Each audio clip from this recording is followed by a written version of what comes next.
He's the fire chief emergency manager for the Birmingham Fire Department. Great to have you with us. How are you?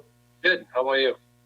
That's quite the title you have, to be a fire chief and an emergency manager.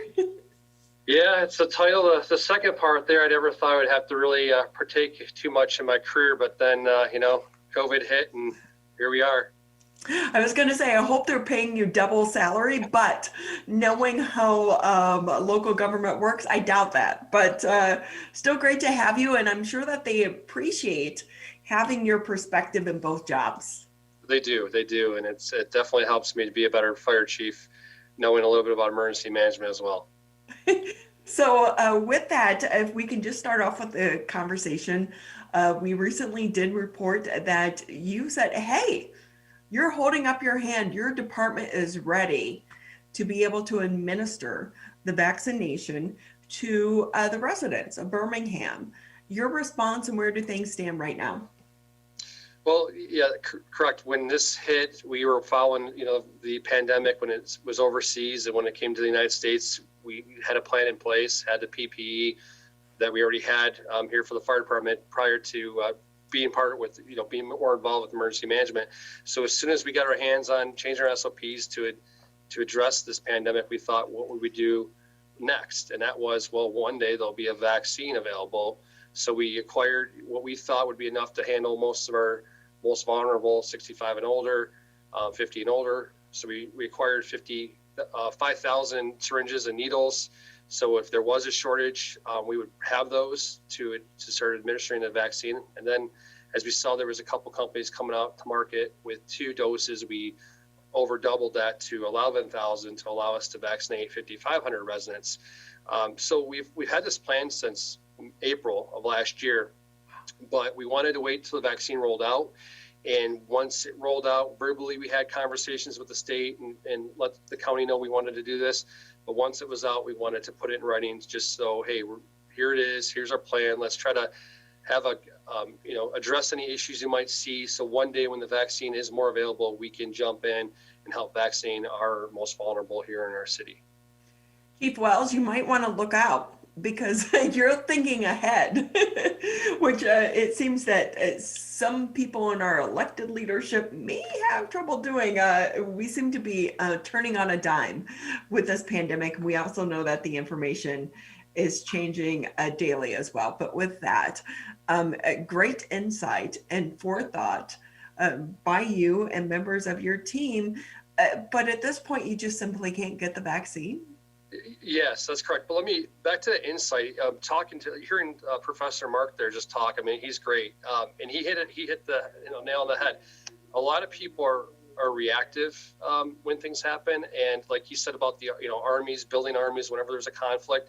Emergency management has talked about pandemics forever. This is something we train for. We talk about hurricanes, we talk about natural disasters, and pandemics. Our emergency response plan for the city has talked about preparing for a pandemic, having every resident have 2 weeks food and water in place. This is something we've had for our residents to see on our webpage for years. And we print a manual every year that we give out at our open house. So unfortunately, when you have politicians, or just what you said, they're politicians, not all of them are trained in emergency management or being a firefighter, police officer. So that is an insight that it wasn't just my idea. It's because we get trained in it, and we can kind of see things like this happening.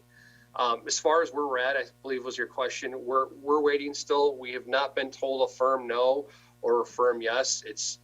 There's progress being done behind the scenes where they're gonna. I think one day they would use us and then use our model to give out the vaccine here in Oakland County to other fire departments. All the fire departments that I work with on a daily basis, they're part of Oakway. That's 10 different fire departments that are part of Oakway. We are all paramedics, our departments. We're all trained on how to give IM injections. So given a vaccine is given just a normal injection that our medics could do in the field every day. So there's really no specialized training. The only training that would be is if they need us to dilute the vaccine, which the Pfizer one does need to be diluted. That's something, again, we are trained to do. Our medics are willing and ready to participate in. I've been a reporter in this area for 15 plus years, and this is the first time I'm hearing about Oakway. So, see, I learned something new every day on this show. So, thank you for sharing that. Good. And one of the big issues kind of has been that they've talked about overwhelming the healthcare system and taking away people to work on the front lines to administer the vaccine. But there are other avenues if they open it up, is basically what you're saying. We're here and we're trained and we can do this. Yeah, absolutely. We already give out 150 flu vaccines to our city employees every year. We've been doing that for 25 years. We're one of the only cities that I believe in the area that does that. And the reason was it's so cheap to do that, and you can save on sick time. You can save on having especially when it comes to the fire department, we're around people with the flu all the time. You can save having a firefighter spread that to their family. So this program is nothing new with vaccines. We're prepared to scale it up. So we have seen some of these drive-through services. So do you have a plan that's already kind of laid out, just waiting so that if they say, "Hey, you're a go, you're ready to go," would it be a drive-through service like we're seeing at other entities throughout Oakland County right now? Yeah, absolutely. Not at first. The first thing we need to do is I have two senior living complexes where our seniors have been basically sheltering in place for the last 10 months. They would be the first place we would go to. We've already reached out to their staff.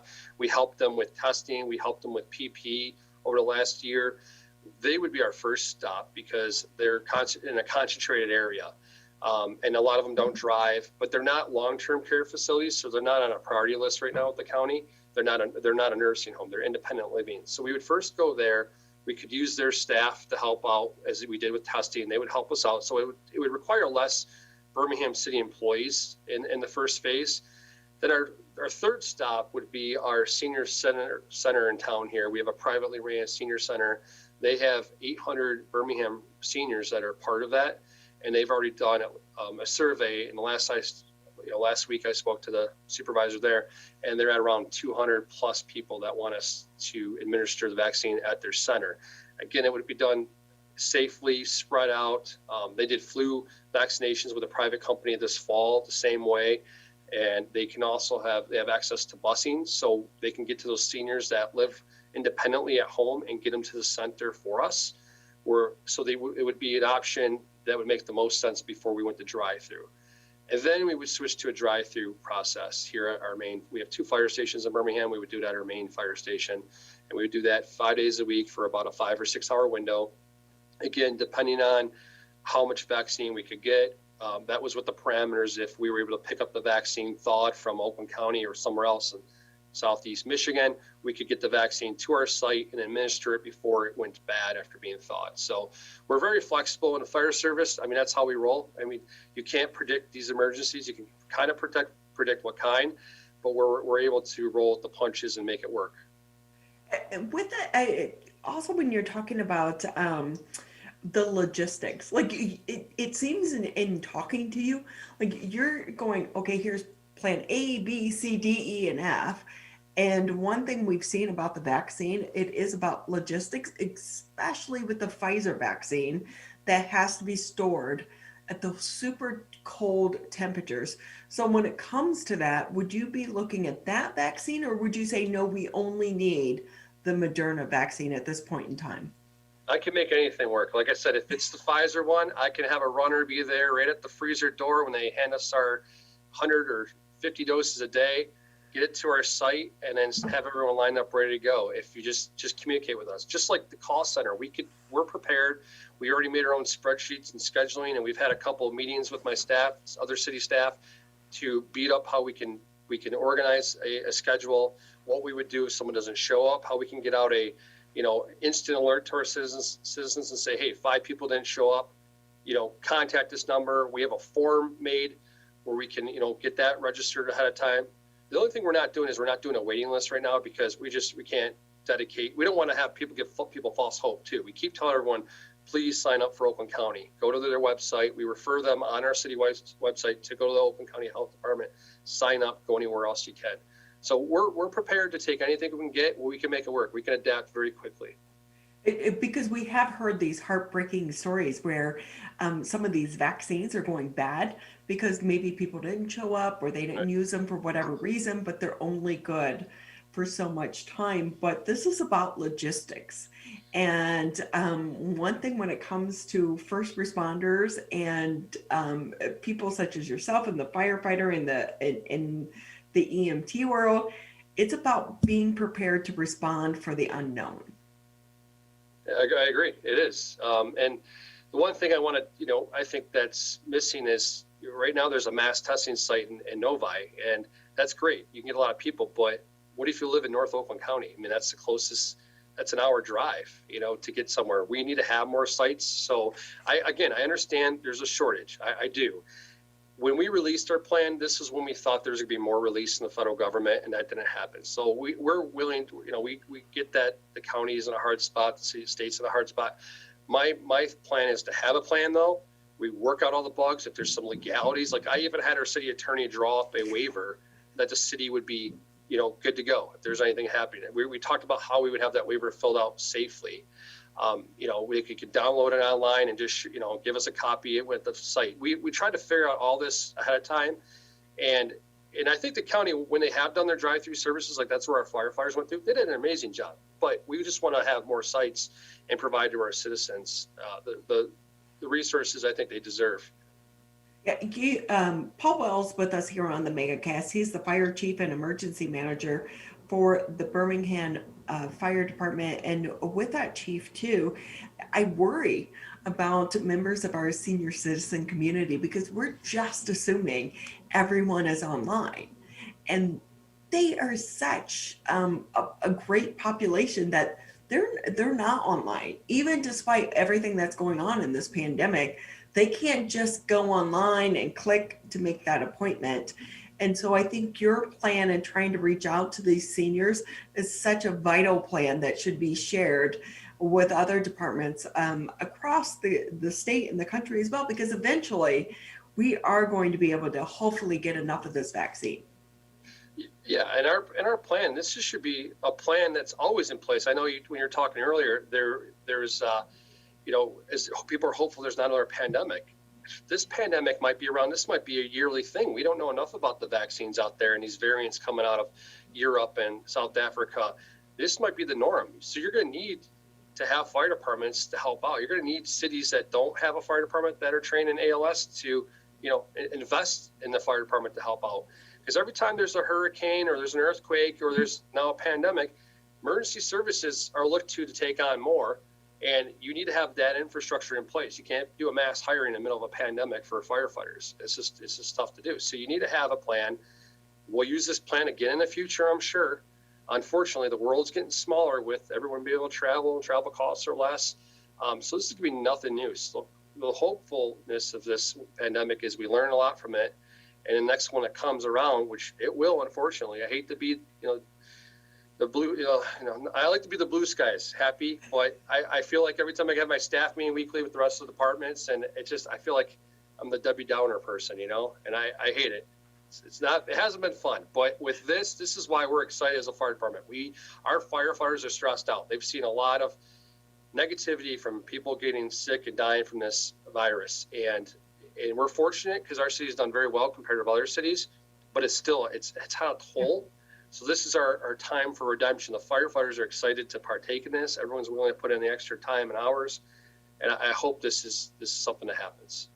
You're listening to 89.3 WBLD Orchard Lake, 88.1 WBFH Bloomfield Hills. Just another minute with you because I know we're running a little bit behind. But Chief, if I can ask you, some people would immediately say, is this going to take away from the services that you already provide? Not at all. Not at all. We will, there's going to be some little bit of overtime here. We have, firefighters stepping up that would do that. We have the services here to do this. It's not just the fire department. The firefighters are going to be used for standby, the paramedics, in case there was an adverse reaction, which is very, very low chance of that. It's a very safe. Both these vaccines that are out are very safe. But we would have 2 paramedics that would be drawing up the medication and giving it. The rest of it would be city staff. We would have clerical work helping with the documentation and sending that to the county. We would have police officers helping with traffic and security, parking enforcement helping. So this is a city service thing where each department would give a couple people a day to this program to make it work smoothly. And like I said, with the senior centers and the senior living complexes, they're going to use their own staff. So our services here will remain the same the whole time. It'll just be better. Well, Chief, we so appreciate you coming on and talking about this. And you know what? One thing that comes out of this, you mentioned how we prepare for such things as hurricanes and other natural disaster events. And hopefully from now on, pandemic is going to be added into that conversation at a higher level, because I don't think anyone is going to look at this differently coming out of the pandemic, which means at the end of the day, maybe entities such as yours will get the support that you need. Hope so. Well, thank you for being with us. Paul Wells, he is the fire chief and the emergency manager for the Birmingham Fire Department.